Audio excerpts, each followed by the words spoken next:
चलिए तो आज की क्लासेस में हम लोग बात करेंगे सीयूटी एग्जाम 2024 की। जैसे कि हम लोग जानते हैं कि बहुत सारे बच्चे ऐसे हैं जो काफी कंफ्यूज हैं कि कौन सा सब्जेक्ट लें या कौन सा सब्जेक्ट ना लें, और आखिर में फिर ये भी उन लोगों को कंफ्यूजन है कि सब्जेक्ट कितना लेना चाहिए हम लोगों को और कौन कितना नहीं लेना चाहिए। आखिर में ये टेस्ट जो है एग्जाम किस तरह से लिया जाएगा, सारे कंफ्यूजन उन लोग के पास है। और फिर कुछ बच्चे ऐसे हैं जिन लोग पास अभी पूरी तरह से कंफ्यूजन है कि सीयूटी का एग्जाम देना चाहिए या नहीं देना चाहिए। तो चलिए ये सब सारे डिटेल्स सारी चीजों के बारे में आज की वीडियोस में हम लोग बात करेंगे, ठीक है। तो देखिए यहाँ पे हम लोग बात करेंगे जो सीयूटी का जो एग्जाम है 2024 की हम लोग बात करेंगे। 2024 की जो बात करेंगे ये इस एग्जाम की पैटर्न्स के बारे में भी हम लोग चर्चा करेंगे कि आखिर में कौन कौन से सब्जेक्ट होंगे, कितने मार्क्स के होंगे और कौन कितने सारे लैंग्वेज होंगे, ये सारे चीज हम लोग बात करेंगे। और इसके साथ में बात करेंगे सब्जेक्ट्स के बारे में जिसे हम लोग डोमेन सब्जेक्ट बोलते हैं, उस सब्जेक्ट के बारे में हम लोग आज यहाँ पे बात करेंगे, ठीक है। तो सबसे पहले हम लोग बात करते हैं कि यदि कोई भी स्टूडेंट्स यदि कोई भी विद्यार्थी जो है सो हिस्ट्री रखना चाहता है, जैसे कि वो ऑनर्स सब्जेक्ट, जैसे कि जिस सब्जेक्ट से वो ऑनर्स करने वाला है, तो जिस सब्जेक्ट से वो ऑनर्स करने वाला है हम उसकी बात करते हैं, तो ये उसका हिस्ट्री ऑनर्स हो जाएगा। उसी तरह सोशियोलॉजी भी ले सकता है, पॉलिटिकल साइंस भी ले सकते हैं, इकोनॉमिक्स भी ले सकते हैं, जो ज्योग्राफी भी ले सकते हैं, अकाउंटेंसी भी ले सकता है। तो ये सब सारे सब्जेक्ट्स जो होंगे जिससे वो ऑनर्स करने वाला है वो इसका सब्जेक्ट कहलाएगा, इसका डोमेन सब्जेक्ट, ठीक है। लेकिन कुछ बच्चे ऐसे भी हैं कि जैसे कि मान लेते हैं कि हमको जो है से हिस्ट्री ऑनर्स रखना है, तो हम क्या करेंगे, हिस्ट्री में जो है हिस्ट्री का जो है सीयूटी फॉर्म जब भरेंगे तो उसमें डोमेन सब्जेक्ट जो होगा वो हम हिस्ट्री कर लेंगे, ठीक है। तो आप लोग को बताया गया होगा कि जैसे कि हम हमेशा बताएं इस चीज को कि आप लोग जब भी डोमेन सब्जेक्ट में लेंगे तो कम से कम एटलीस्ट 2 सब्जेक्ट्स को जरूर रखेंगे। 2 सब्जेक्ट रखने से आपको क्या फायदे होंगे, जैसे कि हम जो है से हिस्ट्री ऑनर्स करना चाहते हैं, ठीक है, तो हम सीयूटी का जब फॉर्म भरेंगे तो उसमें क्या करेंगे कि ओनली डोमेन सब्जेक्ट में जो है ओनली हिस्ट्री रखकर और हमने उस फॉर्म को फिलअप कर दिया, एग्जाम आया, एग्जाम भी दे दिए, लेकिन कि एक एग्जाम में मार्क्स जो है सो कम आ गया। कम आ गया तो आपको क्या होगा कि वो हिस्ट्री ऑनर्स आपको नहीं मिलने वाला है, ठीक है। इसी कारण से हम बच्चों को हमेशा बताते हैं कि कम से कम आप डोमेन सब्जेक्ट में 2 सब्जेक्ट्स को आपको रखना है। 2 सब्जेक्ट्स देखिए और दोनों में से क्या होगा कि किसी में आपका अधिक से अधिक मार्क्स आएगा और जिसमें अधिक से अधिक मार्क्स आएगा उसमें आप जो है सो हिस्ट्री ऑनर्स के लिए अप्लाई कर सकते हैं, ठीक है। अब हम लोग बात करेंगे यहाँ पे हिस्ट्री ऑनर्स के बारे में। तो हिस्ट्री के बारे में बात करेंगे कि आखिर में जब हिस्ट्री ऑनर्स वाला जो स्टूडेंट होगा उसे क्या क्या पढ़ना होगा, ठीक है, या फिर सोशियोलॉजी का होगा तो उसे क्या क्या पढ़ना होगा, या फिर पॉलिटिकल साइंस का होने वाला होगा वो क्या क्या पढ़ेगा। तो हम बताते हैं कि यदि कोई विद्यार्थी हिस्ट्री ऑनर्स लेना चाहता है तो उसके लिए सिलेबस के बारे में हम लोग बात किए थे कि उसको 3 शिफ्ट्स होगा, मतलब 3 सेक्शंस होंगे। पहला सेक्शन में जो होगा वो लैंग्वेज होगा। लैंग्वेज जो वो चूज करेगा, जिस फॉर्मेट में उसका जो क्वेश्चन अवेलेबल होगा उसकी बात करते हैं। तो यहाँ पे ए और बी में उसका 2 लैंग्वेज होगा और ये 2 लैंग्वेज से जो है सो उसके जो है सो कितने क्वेश्चंस पूछे जाएंगे, तो 50 क्वेश्चंस पूछेगा, उसमें से उसको जो है सो 40 बनाना है, ठीक है, सॉल्व करना है जो लैंग्वेज वो चूज करेगा। यदि वो 2 लैंग्वेज लेता है तो दोनों लैंग्वेज से उसको जो है से 50 क्वेश्चंस उसको मिलेगा, उसमें से उसको 40 सॉल्व करना है, ठीक है। और ये लैंग्वेज जो उसका वहां अवेलेबल होगा वो टोटल लैंग्वेज पहले जो है सो कितने 20 लैंग्वेज था, लेकिन उसको रिड्यूस करके उसे क्या कर दिया, उसे 13 लैंग्वेज में कर दिया, ठीक है। जैसे कि पहले जो सब्जेक्ट्स जो होते थे डोमेन सब्जेक्ट में वो उसमें रखा था 10 क्वेश्चंस, लेकिन उसे जो है सो 10 सब्जेक्ट्स रखा था, लेकिन 10 से हटाकर उसे कितना कर दिया, 6 कर दिया। तो उसी तरह से लैंग्वेज में भी कर दिया। तो लैंग्वेज में क्या किया, पहले था 20 लैंग्वेज, अब उसको जो है सो क्या कर दिया, डिक्रीज करके 13 कर दिया। अब 13 लैंग्वेज में से आप कौन सा लैंग्वेज लेना चाहते हैं, जैसे कि आप यदि हिंदी लेते हैं या फिर इंग्लिश लेते हैं तो आपको ये दोनों से लैंग्वेज मिला के आपको क्वेश्चन पूछेगा, ठीक है, जिसमें टोटल क्वेश्चन कितने होंगे, 50 होगा। यदि आप संस्कृत कर लेते हैं तो संस्कृत को ऐड करके वो 50 क्वेश्चन आपको देगा। यदि कोई अदर भाषा में लेते हैं, कोई उर्दू लेता है तो उसके लिए भी उसको मिला के कितना देगा, 50 क्वेश्चंस देगा। तो 50 क्वेश्चंस में से कितना उसको अटेंड करना है, 40 अटेंड करना है, ठीक है। तो ये होगी लैंग्वेज में, ऐसा सभी में होगा, ठीक है। इसमें भी आपका यही होगा कि लैंग्वेज ए और बी में जो है सो उसको इसी तरह से दोनों से मिक्स करके उसको जो है सो कितना देगा, 50 क्वेश्चंस देगा। 50 में से जो है सो उसको कितना सॉल्व करना है, 40। तो ये सारे में सेम रूल्स आएगा, ठीक है, सारे सब्जेक्ट्स में। अब जिसमें लैंग्वेज रखेंगे, दोनों लैंग्वेज से आपको मिक्स करके वो जो है सो 50 देगा। 50 में से आपको 40 सॉल्व करना है, ठीक है। अब हो गई यहाँ पे डोमेन सब्जेक्ट्स। अब डोमेन सब्जेक्ट में हम लोग क्या करना है, तो जो आप सब्जेक्ट्स को लेंगे, ठीक है, यदि कोई 2 सब्जेक्ट्स रखता है, जैसे हिस्ट्री कोई रखेगा, तो हिस्ट्री जब रखेगा डोमेन सब्जेक्ट में तो उसे क्या क्या पढ़ना होगा, ठीक है। तो इसके लिए सिलेबस हमने जो है अवेलेबल करवा दिया है कि आपको क्या क्या पढ़ना है।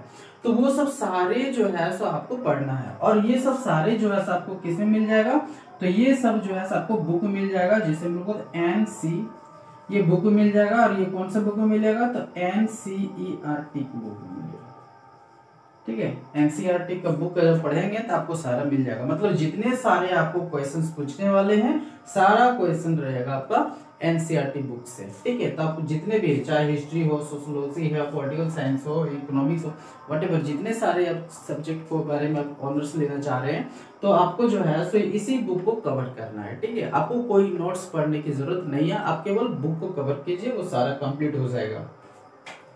उसके बाद आते हैं जनरल टेस्ट में। तो जनरल टेस्ट में आप लोगों को बताया गया था कि जनरल टेस्ट का जो सब्जेक्ट है वो ऑप्शनल सब्जेक्ट है, आप इसे रख भी सकते हैं और नहीं भी रख सकते।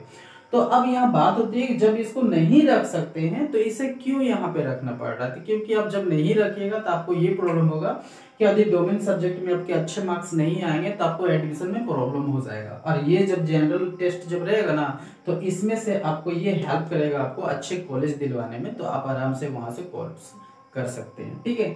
तो इसीलिए हम कहना चाहते हैं कि जितने सारे विद्यार्थी हैं उसे जनरल टेस्ट देना चाहिए, ठीक है। इससे देने से काफी फायदे होते हैं। तो यहाँ पे हम लोग बात हो गया कि एक हिस्ट्री वाले जो कैंडिडेट्स होगा उसे ये सारे चीज अटेंड करना है, ठीक है। अब यहाँ पे बात हो गई है कि यदि हम हिस्ट्री ऑनर्स के साथ में जब CUT का जब हम फॉर्म भरेंगे तो उसमें जो डोमेन सब्जेक्ट्स जो होगा वो हम 2 सब्जेक्ट को रखना चाहते हैं, एक सोशियोलॉजी रखना चाहते हैं और दूसरा हिस्ट्री रखना चाहते हैं। अब 2 सब्जेक्ट जब हम रखेंगे तो हमको क्या क्या पढ़ना है, तो सेम चीज है कि आपको ये वाला तो आपको पढ़ना है लैंग्वेज।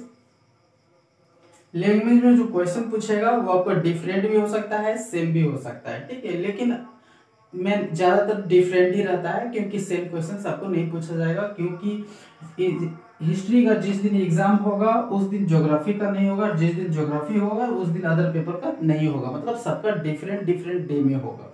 तभी तो हम लोग देख रहे हैं कि वो 15 मई से लेकर 15 मई से लेकर वो जो है सो लास्ट जो है सो मई तक दिया हुआ है, ठीक है। मतलब वो जो है सो 15 से लेकर 30 लास्ट तक जो है सो वो एग्जाम लेगा, और प्रत्येक पेपर का जो डे होगा सारे का डिफरेंट डे होगा, किसी का कोई भी डे जो है सो मैच नहीं करेगा। यदि आप 2 सब्जेक्ट रखते हैं तो आपको डिफरेंट डेज में आपको वहां पे जाना पड़ जाएगा, ठीक है। और यदि आप 1 सब्जेक्ट रखते हैं तो आपको 1 डेज में ही कंप्लीट हो जाएगा। तो ये हुई बात। अब यहाँ बात करते हैं कि जब हमको दोनों रखना है तो इसमें से क्या क्या पढ़ना है। तो इसमें जो हम लोग लैंग्वेज है, लैंग्वेज में जितना सिलेबस है इसका सिलेबस वही लैंग्वेज का कवर करना है।